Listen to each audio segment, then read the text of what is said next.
So welcome back, everybody. I thought we would take a little bit of a detour tonight from Heschel's essay on the prophets. We may still return to it, but I thought we would take a look at another famous Heschel text and concept that I think complements what we have been talking about over the last 6 weeks or so. If we were to boil down from what we've read so far in Heschel and the answer to the question that's at the heading of his essay, What Manner of Man is the Prophet? What would you say from our learning so far? What characterizes a prophet? A prophet is a person who is, you could put in chat, you could unmute yourself. From what we've learned together, a prophet, according to Heschel, is someone who, what? Different. Someone who is different. Someone who is uncompromising. It's in the chat. Sensitive. Somebody who feels everything. The prophet has no skin. They feel the pain of the world very acutely.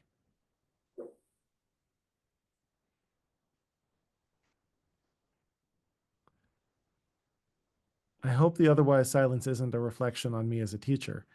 That Prophet is angry. prophet's angry. Yeah. Not afraid to take a stand. Henriette wrote, someone who acts and doesn't just reflect. Yeah, a prophet is somebody who is different, who is out of step, who is countercultural, who is disappointed by the world that they see, who is potentially enraged by the world that they see. A prophet is somebody who is fundamentally maladjusted. Right? Somebody who sees the world around them and sees what everybody else ought to see, except we become immune to seeing it by virtue of, I don't know, it's ubiquitous nature, right? We know that the world around us is broken. We know it cognitively, but in order to get through the day, we just sort of shove it to the back of our minds and go about our business. And the prophet is a person who is unable to do that, who is unwilling to just become satisfied with the way it is, and instead insists on demanding that the world move closer to what it ought to be. Prophet is maladjusted, and that means to be a prophet is very uncomfortable. It means to be a prophet is to live one's life at odds with the society around them. It means that to be a prophet is to challenge the things that others hold sacred, and in that way to be not just disliked, but sometimes actively endangered by that willingness to speak out. The prophets lived generally miserable lives, beaten, imprisoned, ignored, threatened, and as we've talked about, their modern heirs, the daughters and sons of the prophets, have suffered similar fates, have even lost their lives for speaking out and refusing to adjust to the way things are. And so we've been talking about this sort of maladjustment from a social and, dare I even say this word in a Jewish class, but a political context. The prophet is the one who is out of step with the social realities and critical of the authorities. And much misery ensues, but it's misery for the sake, hopefully, of uplift, for the sake of fixing. If you're not enraged by what's going on, if you're not disappointed with the world as it is, what possible incentive would you have to do the work to fix it? I want us to look at a text that also talks about maladjustment, but talks about it from a positive lens. I don't know, maybe that's just what I need right now, not being maladjusted to the state of the world and feeling the agony of that, but staying a little bit out of step with the world and feeling the joy and wonder and awe that can come with that. It's the flip side, I think, of the very same coin. So I'm going to share two selections from one of Heschel's many books that he wrote in the mid-50s. He was in a super prolific Danielle Steele kind of era where he was putting out a book every 6 months. And one of those books is called Man is Not Alone. Which one do I want first? Yeah. There we go. Can everybody see my screen? Give me a thumbs up if you can. Excellent. This topic of wonder, amazement, awe is one of the things Heschel is best known for by his contemporary readers. And it makes appearances in many of his writings. Many of his books come back to these themes. And at the core, one of Heschel's contributions to religious consciousness is highlighting the way in which being a religious person is directly related to how one relates to a sense of wonder. That to be a religious person is not necessarily just to be a person who follows a set of rules or holds a certain set of beliefs, but to be a religious person is to be a person who looks at the world with particular kinds of eyes. And these eyes that he's going to describe in this passage and others are eyes that, like the prophetic eyes, see things that other people don't. But unlike the prophetic eyes, that doesn't bring necessarily with it pain, that brings with it exaltation. And so, lest you think that looking at the world a little bit out of step is just a source of misery and agony, I want to bring this text maybe to just give a little counterbalance. Among the many things, I'm reading now, among the many things that religious tradition holds in store for us is a legacy of wonder. Let's just stop with that first sentence. One of the many things that religious tradition holds in store for us is a legacy of wonder. What do you think Heschel might mean by the term legacy of wonder? What could Heschel be talking about when he says religious tradition holds a legacy of wonder for us?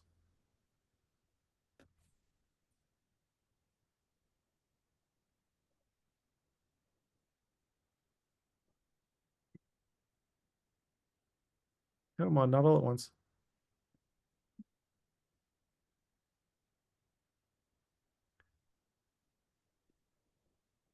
The first comment in the chat, we see others historically experiencing wonder. So one way to understand a scripture is as the record of other people's spiritual adventures, a spiritual travel log that people chose to leave behind for us. So we don't quite exactly know what happened to Abraham in the Mesopotamian desert 3,000 years ago. Most of us have not directly heard the voice of God coming from the clouds telling us to leave everything behind. But Abraham apparently did, and did us the favor of passing down the story to us. We don't exactly know what happened to Jacob in the middle of the night when he wrestled with the angel, but we have a story about it. We don't exactly know what happened on top of Mount Sinai, but we have a story about it. We don't exactly know what happened with Elijah, but we have a story about it. We have a treasure trove of stories of other people's spiritual experiences that can be a collected legacy for us, a heritage of coming from people who had meaningful spiritual experiences who chose to pass them down. I'm looking in the chat. Yeah, our wonder is mediated through others' observations, right? The legacy is other people's spiritual stories of wonder. They're not necessarily our stories, but having role models for what is possible is really important. Right? To have a collection of heroes and teachers who have had spiritual experiences, and we can be the beneficiaries of what they learned, is useful in two ways. It's useful first because they pass down things that they learned during their spiritual experiences that may be beneficial to us. And the second is, maybe more radically, it invites us to consider the possibility that we could have similar experiences.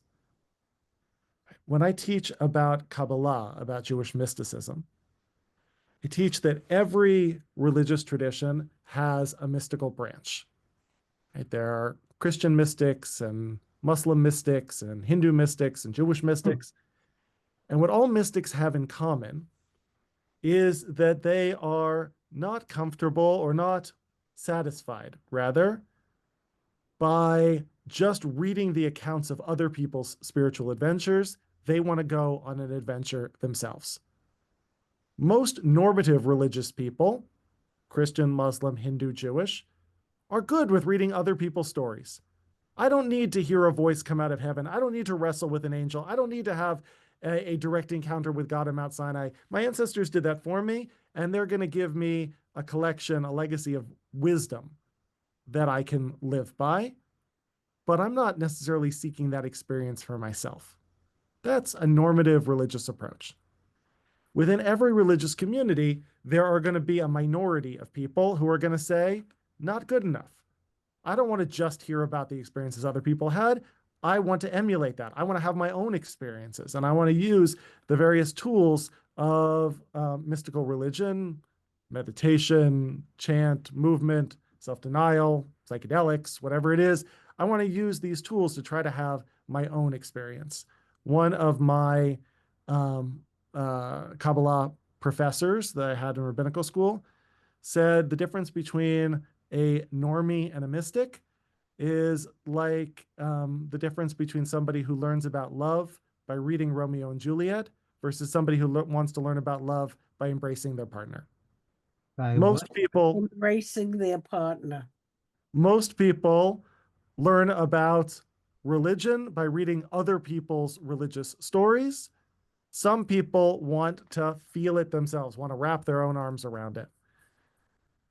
Many people, he would say, learn about love by listening to songs and reading stories and watching television shows and movies about other people's love affairs, but don't actually have a great love of their own. And the people who are most determined will go out and seek that. Will not just have it be something in the movies and the books and the songs, but will go and seek it for themselves. So Heschel says, religion, first of all, gives us a legacy of wonder, gives us a legacy of people who have had spiritual experiences, who can, at the very least, teach us something from what they learned in their spiritual experiences, and maybe more, can motivate us, can at least motivate those of us who are open to it, who are curious about it, to reach for our own experiences of wonder. Let's go back to the text. Wonder goes beyond knowledge. Wonder is a state of mind in which we do not look at reality through the perspective of our memorized knowledge, in which nothing is taken for granted.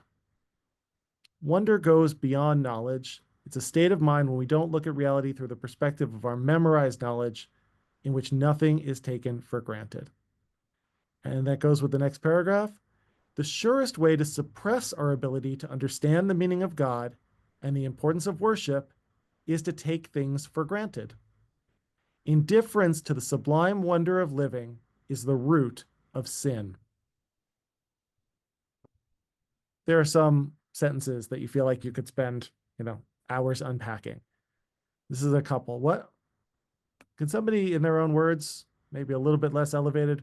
Remember, by the way, when you're reading Heschel, Heschel is writing in his fifth language. He's writing this level of poetic discourse in his fifth language. He spoke Polish, Hebrew, Yiddish, and German before he got to English, and still he writes like this. Crazy. What's Heschel saying here about taking things for granted? Could you repeat the question?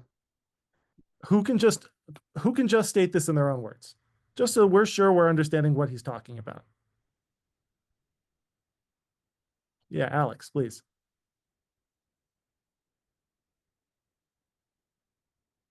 Unmute. Unmute. You're saying brilliant things. I can tell. I can see you're saying brilliant things. You still have to unmute, or we miss the brilliance.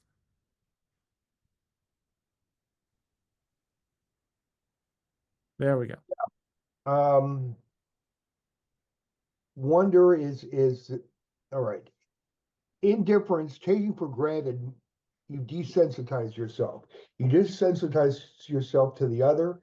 You desensitize yourself to the good, to the rest of the people. Taking for granted is profound desensitization. And the opposite of taking for granted is gratitude. Mm. So how are wonder and gratitude related for you? Gratitude is a position of announcing one's vulnerability, of saying, I am thankful someone has done something for me which I could not do for myself. All right. Wonder is intellectual vulnerability. Hmm. I do not know, and it's amazing. And would you say having that wonder is then leads to gratitude? Is gratitude the response to wonder? That's a good question. I think that, yeah, I think that gratitude is a response to wonder. I think that looking around you and seeing the wonders of existence, of reality, of you know, of life, of the complex processes, and that you're here and you have what is being provided to you. Well, you have to feel gratitude that this is, for whatever reason that you don't understand, you have to have gratitude that it's been provided, that it's there. So to start with a sense of amazement at what the world provides, rather than assuming the world owes us certain things, or that, well, of course there will be fill in the blank, but rather how amazing that there is, then evokes in us a sense of gratitude. The Baal Shem Tov, the founder of Hasidic Judaism, gives a story where he says, imagine that you are taking a walk in the wilderness, and at just the very moment that you found yourself most thirsty, you looked up and there was a spring of water. You would be beside yourself with joy. And now imagine you go out for another walk in the wilderness, and again, at the very moment that you are most thirsty, there's a spring of water. You would begin to believe that a miracle was being done just for you, says the Baal Shem Tov. Now he says, imagine that every single time you went for a walk in the wilderness, every single time when you got thirsty, there was a spring of water. How soon would we cease to feel that was miraculous and start to believe that there's just always going to be a spring of water whenever we're thirsty? It is the first couple of times that something happens for us, it is a tremendous gift.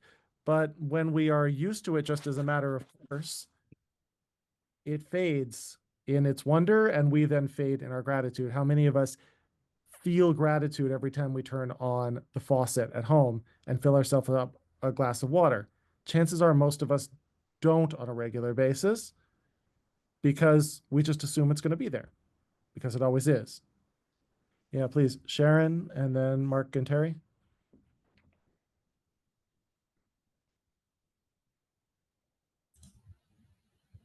Talk to her. Oh, okay. I am, okay. Yes. Oh. I think for me, the Modeh prayer puts everything in perspective, where just getting up and rolling out of bed is a miracle. And it sounds trite, but it really is. And what brought this to mind is I was watching the splashdown yesterday of the astronauts.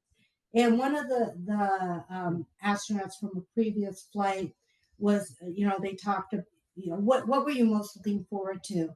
And he said, when they opened the hatch and he took his first breath of fresh air,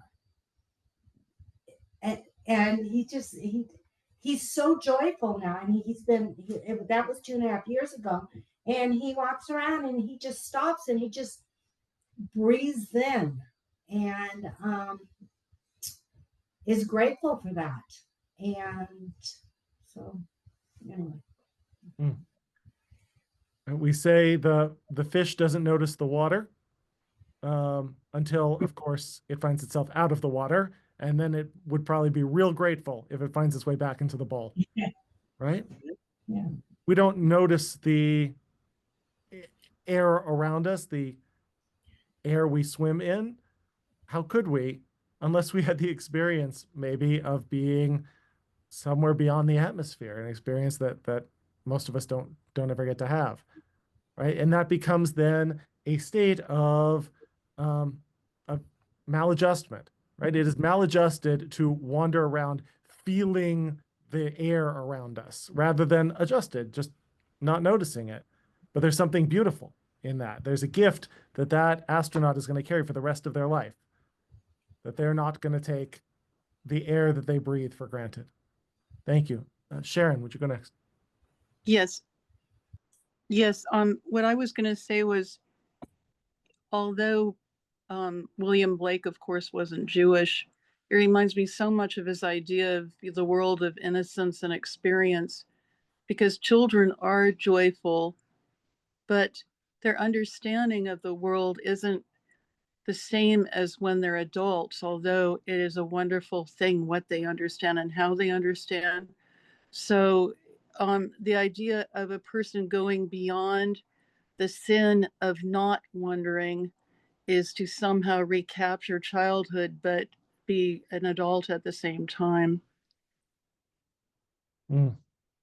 That's It's a concept that gets spoken about, and I think that was written about in the chat, that of child's mind or beginner's mind, which is a concept that gets invoked often in meditation from Buddhist traditions, trying to get back to that beginner's mind that is amazed at the world around us. And part of the joy of spending time around little kids is getting to see the world through eyes of wonder, eyes that aren't jaded to taking things for granted. That's, as the father of a 5-year-old who is very, very much full of wonder at the world, this is one of the great joys of being her daddy, is I get to notice when we walk out of the house and a new flower has popped up in the garden that I would have walked past and she never does.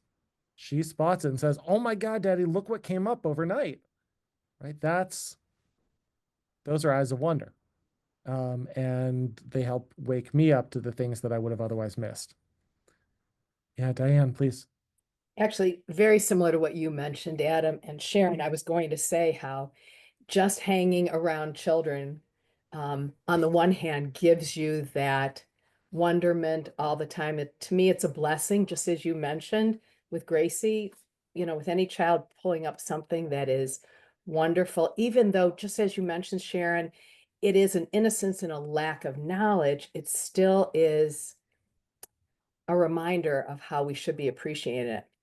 On the other hand, for me, as I've gotten older, and I think it was Terry that mentioned about rolling out of bed, you know, when I was younger, springing out of bed was no problem. Now, it is a blessing for me when I can get upright and not feel that that was much of a hardship. So I do think experience does help us be able to look more broadly, and the lack of experience or with our children also helps us to look more broadly in a different sense. Mm. So there is wonder in the first chapter of life at a brand new world. Mhm. And maybe there's wonder that looks different at different chapters of life, depending on the vantage point. Right. Um, and while you are hardly, Diane, in this chapter, I mean, there is wonder in a later chapter of life that says, with an awareness of shortening days, how precious is each day. Right? People talk about the way that a diagnosis, a life-limiting diagnosis, wakes them up to paying attention to the value of every single day, and often reflect, it would have been really nice if I had been able to be awake to that without the cancer. You know, it would have been really nice to be awake to the preciousness of every single day when they weren't so short.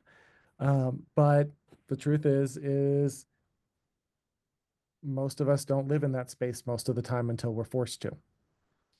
So at life's beginning and at life's end and everywhere in between, there are different opportunities to express gratitude and wonder. Sure. Mitch, please.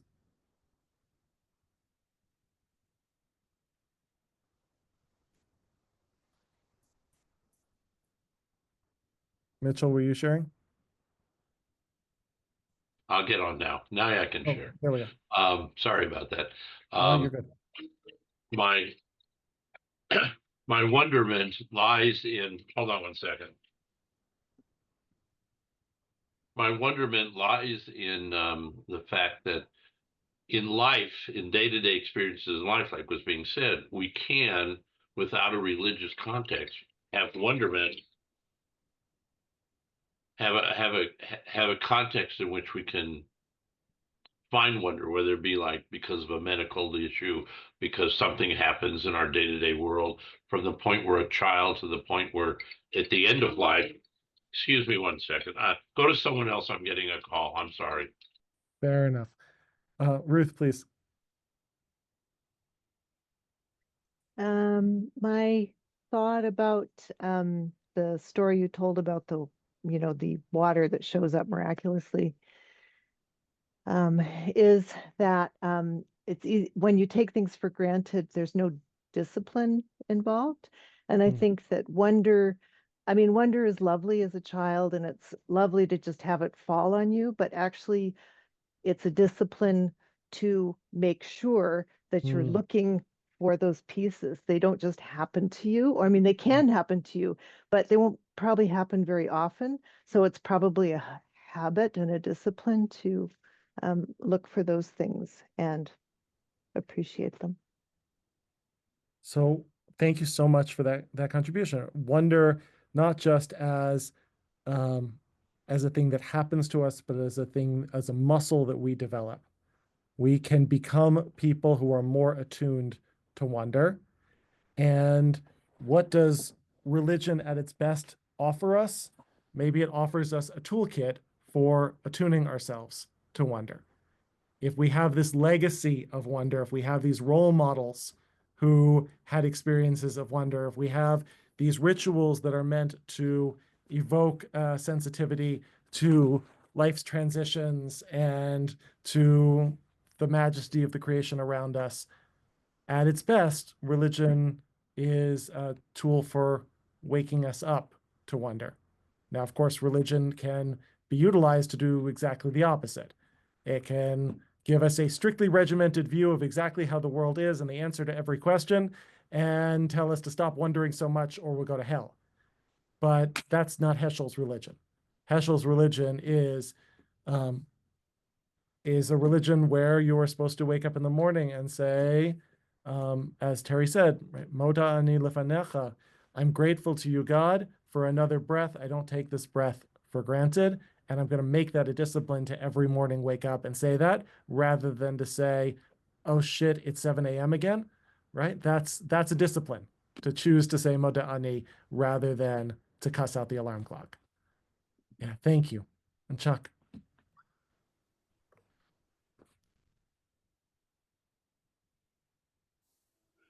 Our Machzor Lev Shalem quotes an incident where Heschel is asked, "What are you most thankful for?" And he said, "To be able to be surprised." Mm. And it is a gift. What is the relationship between surprise and wonder for you? I have, that's a good question. Must be a good question because I can't answer it. I know I read Scientific American and American Scientist and discover to be surprised. Hmm. And it is wonder. Yeah. Yeah. Well, thank you, Chuck. Thank you for that question. I thought, Tanya, please. Hi. I was just thinking about wonder and how there are different types of wonder. There's the wonder when you're wandering around your neighborhood and you see an incredible magnolia tree that's a bloom. And then there's a heavy kind of wonder where you're like, you feel the obligation to really live the most every life, and it becomes almost a chore and it becomes almost too much. And here I just could say personally that, years and years ago, I had cancer and I went through that whole journey, and you're just trying to make it through. And when I did make it through, I got really depressed, which happens to a lot of people who do make it through. And it's a weird thing. Like, here you have this life that you've been fighting for, but like the intensity of it and really being able to suck up the juices of that life and enjoy the gravy of that life and really try to, appreciate the wonder of every moment is exhausting. And so I gave up on that kind of wonder. And now I just, enjoy my magnolias and my daffodils. And I have a much lighter touch to my wonder. It's a much smaller wonder, though, too. Thank you. Thank you for that. I think that evokes for me some of what we talked about earlier with the prophets, this sense that who could live like Jeremiah, awake to every injustice, with no skin and no protection against the agony of the world. Who could stand that? One would be crushed under it. And so the prophetic inspiration is not necessarily to be Jeremiah, but to have at least Jeremiah moments, to not entirely go dead to the Jeremiah voice inside that says, this isn't right. What we're seeing isn't right. But not necessarily to need to put on rags and stand at the street corner screaming. Right? Maybe being fully awake to the fullness of wonder at every given moment is a level of enlightened consciousness that most of us are not the Dalai Lama. Right? Most of us are not fully enlightened beings who are able to stand that degree of light at every moment. But we need to be open to moments of it, or life gets really dull. Thanks, Mitchell. In that context, how do you reflect on people having a sense, even trying to have a sense of wonderment, when though they are the ones who are living in the muck of such despair because the world around them or themselves are in that world of despair? I look at what's going on with some of our immigrants now. I look at what's going on with those who are really in poverty, and how just to get by through the day is their basic necessity, to where how do they even have time to feel wonderment? Sure, is wonder a little bit of a privilege? If you are just trying to survive the day under onslaught of one kind or another, do you have the ability to access this mindset? I think that's an important question to keep in mind. To what extent is this the privilege of the religious person safe in their house of worship? I want to say on one hand, I do think it must be difficult to find space for wonder in really, really dark times. And on the other hand, I certainly encounter in people I spend time with in some of the hardest times of their lives, having also moments of incredible wonder in that. Right? Where are people? Where people are in great pain, they are also often open to experiencing the world rather unfiltered, and that's a form of wonder. So it's an interesting question. What role does religion have to play in that? That's a good question.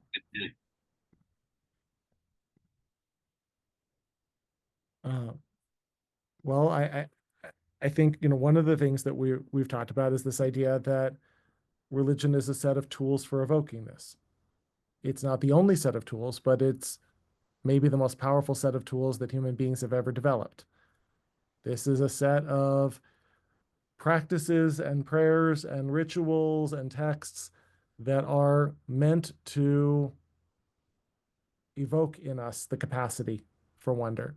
Could you arrive there at a different route? Sure, you could. But this is certainly a time-tested path to getting there at its best. At its best. We all know that religion is not always at its best and that it can do the opposite of its highest ideals.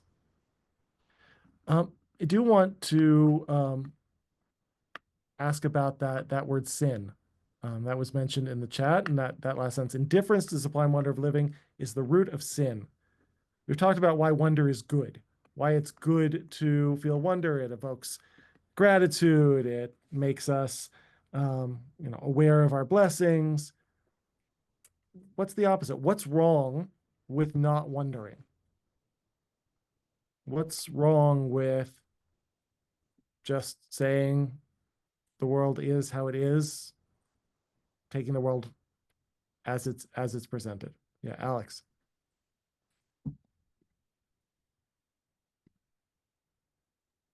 Yes, sin is two parallel things.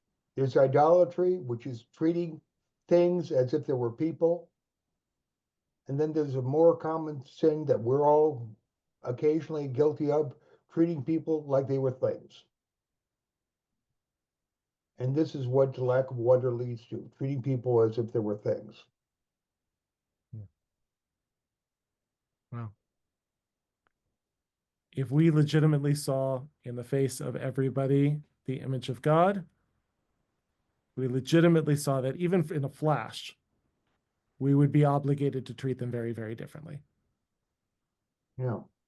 And so at the core of the ways that we mistreat one another is a failure to recognize one another for who we are. Heschel said, what's the reason that we're not allowed to have images in our images of God in our prayer settings? Why can't we depict God in art?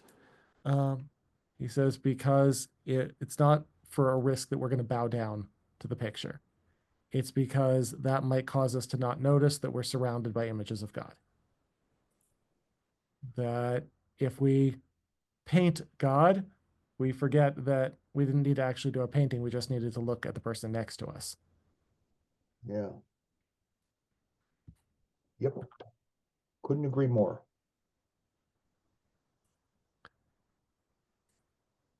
Yeah. Mark and Terry, please.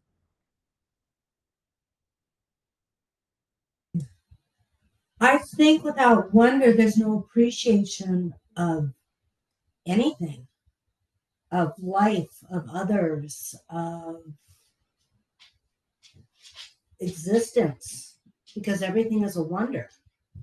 It's just, going through life and, watching your reality shows and collecting your stuff, and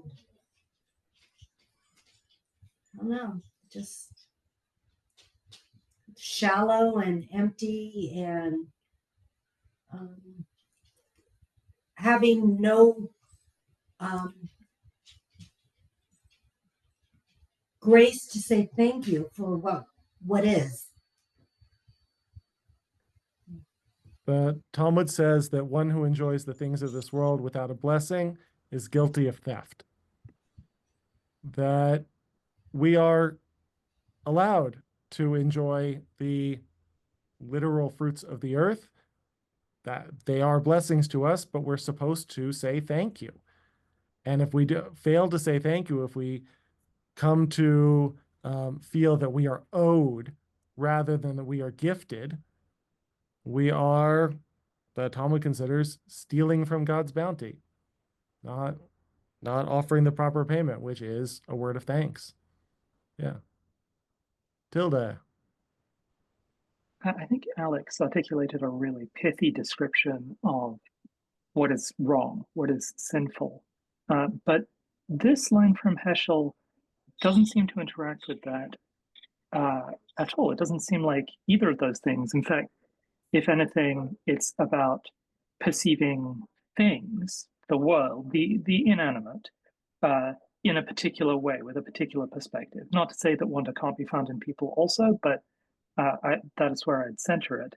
And it's also sin is a really strong word, but this is a word used to describe a state of mind or the lack of a state of mind, not an action or inaction, nor its consequences, but a way to perceive the world that is right and wrong, and one of which is so wrong that it is sinful. I know that indifference might be treated as like a positive choice to disregard, but it does feel very much like a negative act, like a failure to experience the sublime wonder of living.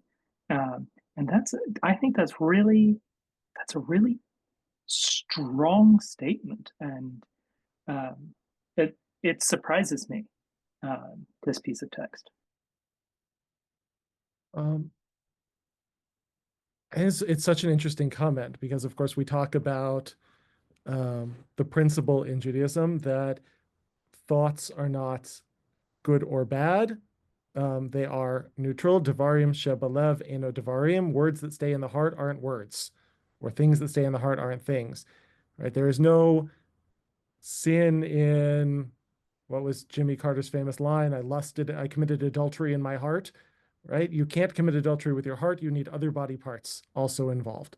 And this idea that we are allowed an inner life, we're just responsible for how it manifests outwardly with one another, is a principle in Jewish law and thought.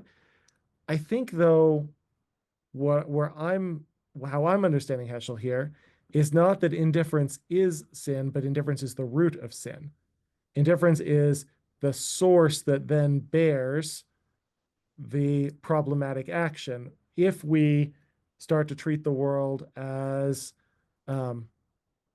given to us to do with and pillage as we wish, we will behave in harmful, destructive ways. If we begin to treat others as there to do our bidding or as means to our ends, we will start to abuse them. So that this is kind of the psychological precondition that leads to all sorts of problematic actions. Maybe.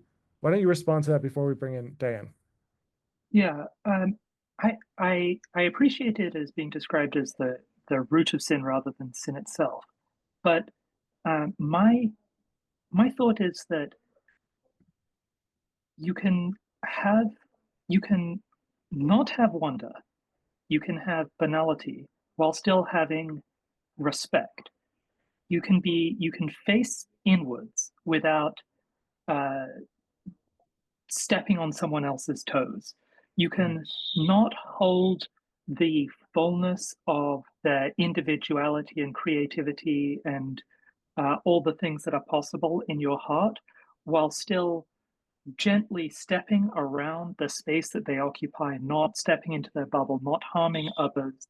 And I I truly think that wonder is powerful, is good, and is an extremely powerful aspect of the religious experience, and sort of one of the major pieces of vocabulary for engaging with the infinite majesty of the universe that religion seeks to help us understand. But I think also that it is not necessary to marvel, to understand, to have great complexity to uh, avoid harming others, to avoid sin, to avoid doing wrong.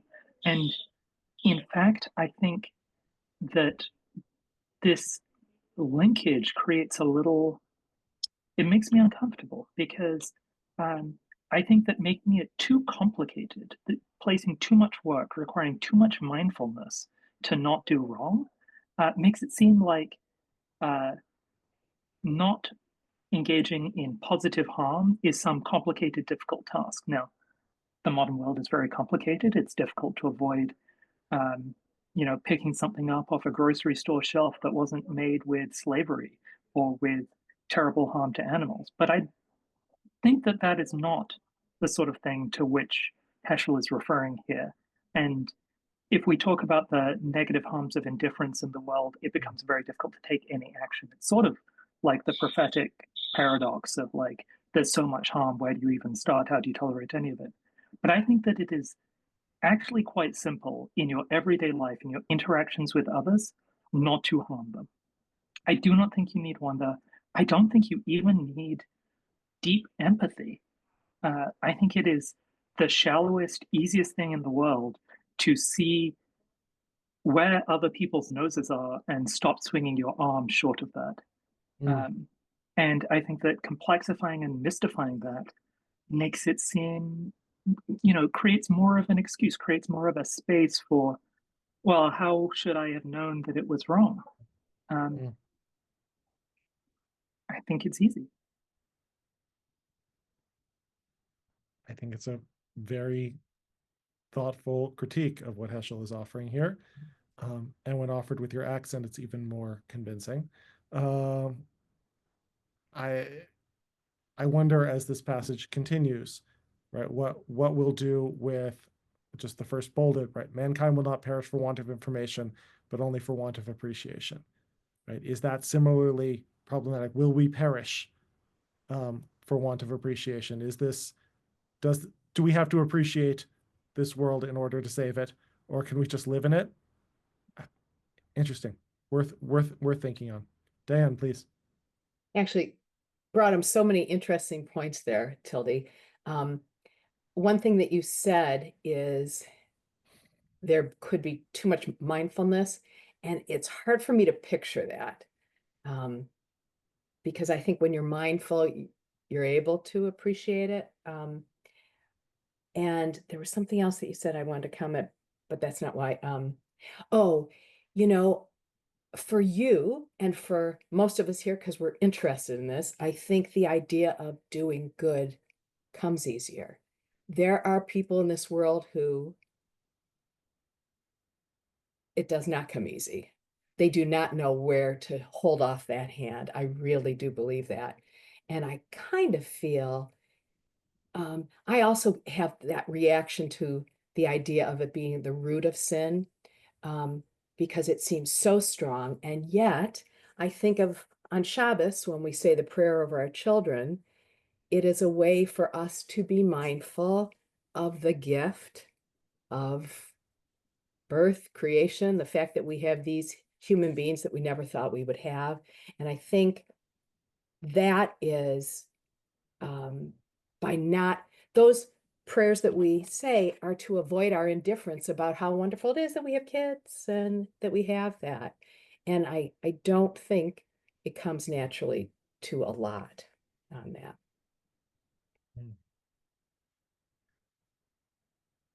And I think we also need to read Heschel against his autobiography. Heschel's entire family was murdered in Europe. His mother, his father, his sisters. He had one surviving sister. Everybody else went to the gas chambers. And when he is writing in the mid 50s, 10 years after the liberation of Auschwitz, right here, and he's talking about indifference to human life and depersonalization and the treatment of things that ought to evoke our reverence as things. I don't think we can understand what he's talking about without reflecting on his experience of what supreme depersonalization looks like. And this language of indifference as sin is language which is really common in post-Holocaust writings, right? Most famously in Elie Wiesel, who says the opposite of love isn't hate, the opposite of love is indifference, and writes really profoundly about the primal sin that made possible the Holocaust is the sin of indifference. Most people were not Nazis, but the Nazis were allowed to do what they did because most people couldn't find it in themselves to oppose it. Sharon.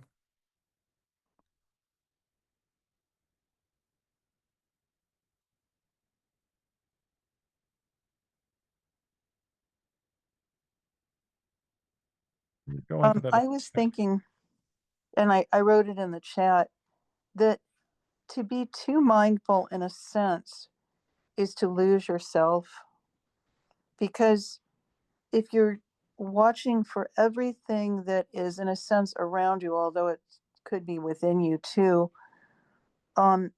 you lose maybe at an extreme yourself, and that's why it's in a sense dangerous. Although I like the comment too that being indifferent is to actually notice your surroundings. It's not as though you're not just walking around and giving no reaction to what you're indifferent to. You just don't pay attention to it.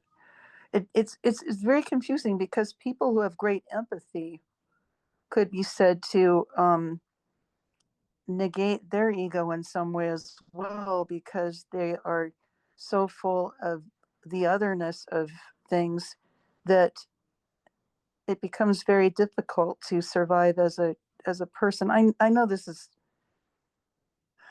well, it's weird, but I think that it's true at the same time.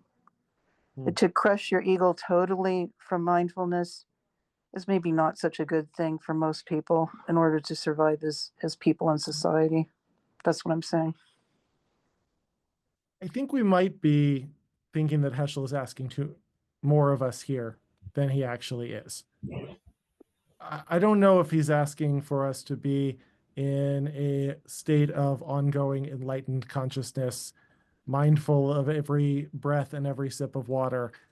I think maybe he's just asking us not to treat the world around us like a spoiled child with their toys, right? To say thank you, to be grateful, to recognize that others have an inner life that's just as important as ours.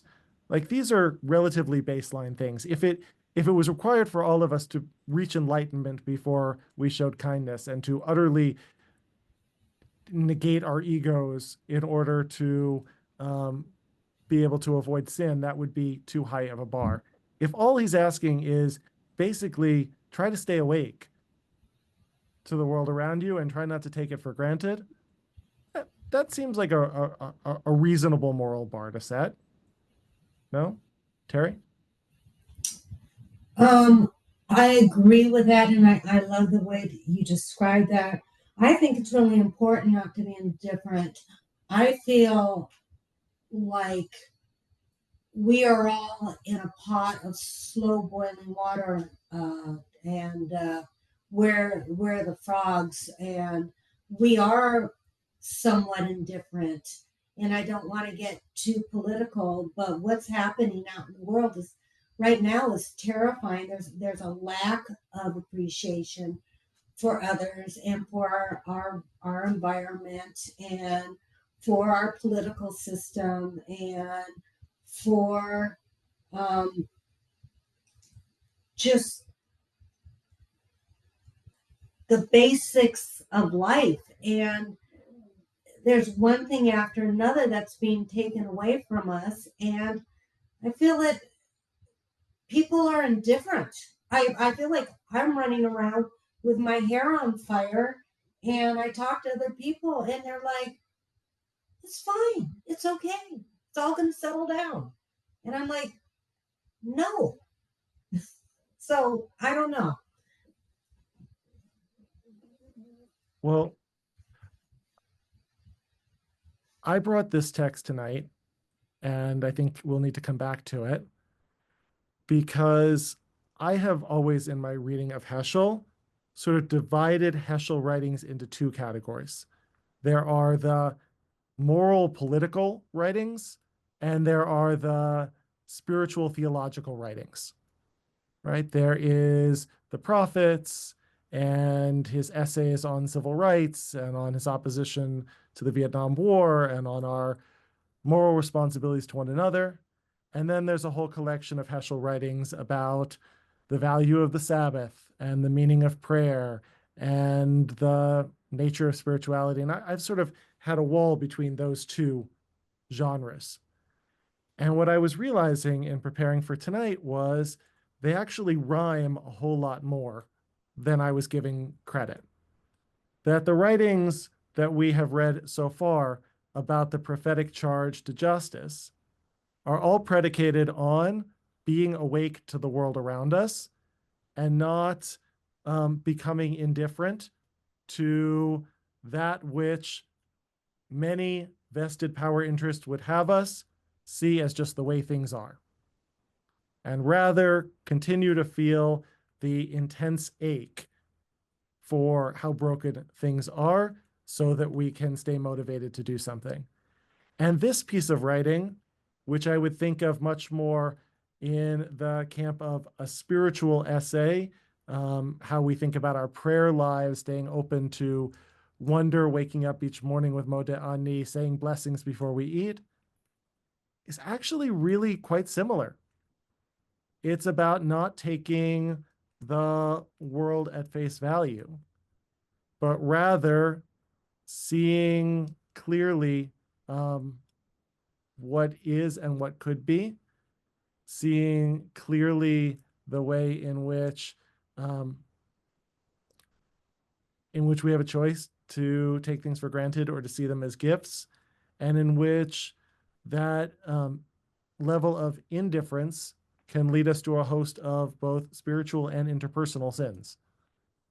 And so this is kind of a thought in formation, and I'm grateful to all of you for helping to clarify. But after many years of reading Heschel, this is kind of the first time I'm starting to see maybe a cohesive through line between these kind of writings. So thank you for helping to build my own clarity, and we'll continue to put these different essays in conversation with one another and see how they are mutually reinforcing or help to develop concepts.